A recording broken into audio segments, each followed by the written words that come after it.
Hello, Gentry. Hey, how you doing there, Bill? Nice to see you. Good to see you, too.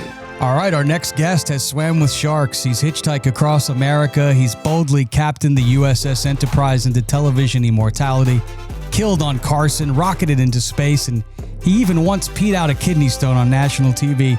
That's proving our next guest, there's no frontier that he won't explore. He's on tour, and he's on Medicare. Ladies and gentlemen, let's hear it for the legend, William Shatner. Welcome to the show, Bill. Thank you. So listen, I'm going to be on stage. You're in multiple venues. So wherever you're hearing this, everybody, I'm going to be at a city near you. I'm going on tour in a month's time, 6 cities, and then a couple of months later, another 6 cities. So given that it's 12 cities, I'll be at a city near you with the film, The Wrath of Khan. It's been refurbished and repolished, and the sound and the color all is new. And then at the end of the film, I'll come out to tumultuous applause. And I expect deafening applause when I come out. And I'll talk to you, tell you stories, and try and amuse and amaze you on stage, live. So the evening is the film and me on live, and it amounts to entertaining a really lovely evening in the theater. If you want to get your tickets, you can go to williamshatnertour.com. He's going to be in Louisiana. He's going to be in Texas, Arizona, California. Like you said, coming to a city near you. I once heard you say, William, that a live audience is kind of like performing in the bedroom. You're exposed. It's very intimate. How do you think that vulnerability, does that help fuel your performances? You like an audience, right? Yeah, well, you know, what I've evolved to in these live performances on stage is exploring the psyche of the person asking the question. For example, we were verging on it about you and Neil, and we could have gone further on that. I could have taken that further. But what I find fascinating is if somebody asks me a question, no matter what the question is, buried inside the meaning of that question is a psyche, is somebody's mind working. I'd like to know X, Y, and Z. Well, why do you want to know about X, Y, and Z? What does X, Y, and Z mean to you? And we start a conversation with somebody from the audience, which inevitably is both eye-opening in its amusement and amazement, and a moment between that person, me, and the audience. It's kind of different. So I get a dialogue going with the audience that inevitably is entertaining and amusing and insightful. You mentioned music, William. About I know that very you love the way that it connects people, and you didn't really grow up in a house with music. I think you only heard opera music until you were a teenager.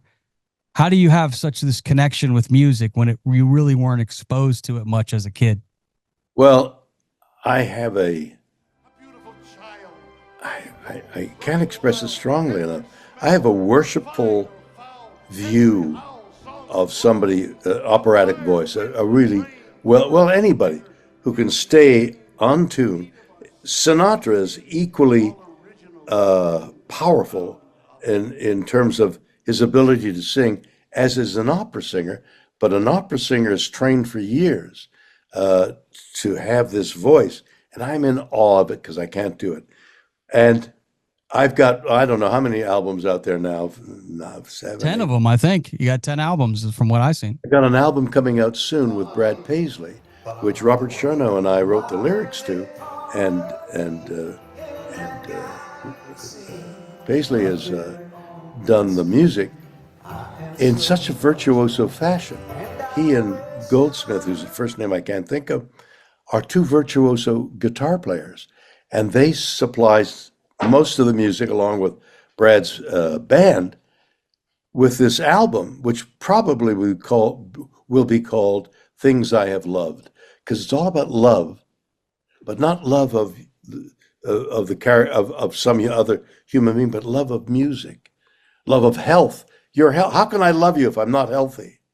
How love of art, love of dance, love of, and we've made music about these loves, and it's maybe the most entertaining, meaningful piece of music that I put out there, because the truth that I'm going to say on your program, nobody else will know this, that I can't sing. It's Spoken word, though. You're very smooth at that spoken word. You have like a delivery for radio, so it's great that you're on my show. Very smooth. spoken word, and I hate that phrase because the English, well, all language has a music to it. So since I speak English, I hear the music of English and write for that music. And then somebody as great a musician as Brad Paisley hears that music that I'm trying to send forth and inhabits it, and it becomes something very magical. And this album, Things I Love, may be my finest moment as a musical performer. Well, I know you love dogs. I know you love music. And I And know I love you too. I And love tell you too, Jack, Bill. I love his belly button. I will let him know because I know that's right at your eye. That's what you see Eye when you level. walk up to him. That's Eye right. level. Yeah. I have to have you clear something up, though, if you don't mind, on the show this week. The last time you were on, we had a clip that got like 2 million views because you said something. And then people are actually attacking me saying, that's not really Bill Shatner. That's why I'm glad you're on video this time. What did I say? I take it back. I asked you when you were up in space if you could clear the air of letting people know, is the Earth round or flat? And can you confirm that the Earth is round? Because there's been a lot of talk that the Earth is flat. Are you able to tell that from space? No, I have not seen complete proof that the Earth is round. You can't tell me that it's round with any great proof, other than somebody said, "Oh, I went around it." Well, that's their journey. My journey is, as far as I'm concerned, the Earth is flat. Interesting. And you actually said to me that there was no evidence to you that the Earth was in fact round, and until somebody proved it to you, it was flat. That's what you said, and people went friggin' nuts over it. I didn't realize people would go that crazy. The Earth is flat.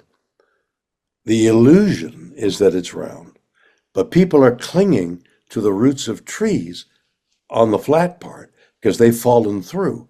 So trees sending out roots are dangling there. They're the safety net for people holding on to the last moment. Then when they drop off, the mystery, the real mystery, is where do they go when they fall off the flat side of the Earth? Very interesting. A quick captain's log for all of you listening. Make sure you go see my man, Bill Shatner, Wrath of Khan tour, WilliamShatnerTour.com. Going to be watching Star Trek II, The Wrath of Khan, and then it's a questioning and answering, just like I'm having here. He's a friendly guy, as you see, and this is not AI. This is really Bill. I want to ask you another question. I just had Jerry Bruckheimer on last week, and we were talking about the greatest characters ever on film. And I mentioned, because he was involved in this movie, so maybe I was just stroking him a little bit, but I really like this character. He's a captain like you, but Captain Jack Sparrow. I said, I think that he could be the greatest character ever created on film with the great Johnny Depp. Where do you rank Jack Sparrow? And what about Captain Kirk? Is he in your top 5? Who is the greatest character, in your opinion, ever on film? You can't consider both characters in the same breath. Jack Sparrow is a pirate. He steals. He kills. He murders. And he's kind of like flighty. I mean, that's not a character. Captain Kirk is noble. He saves lives. He explores.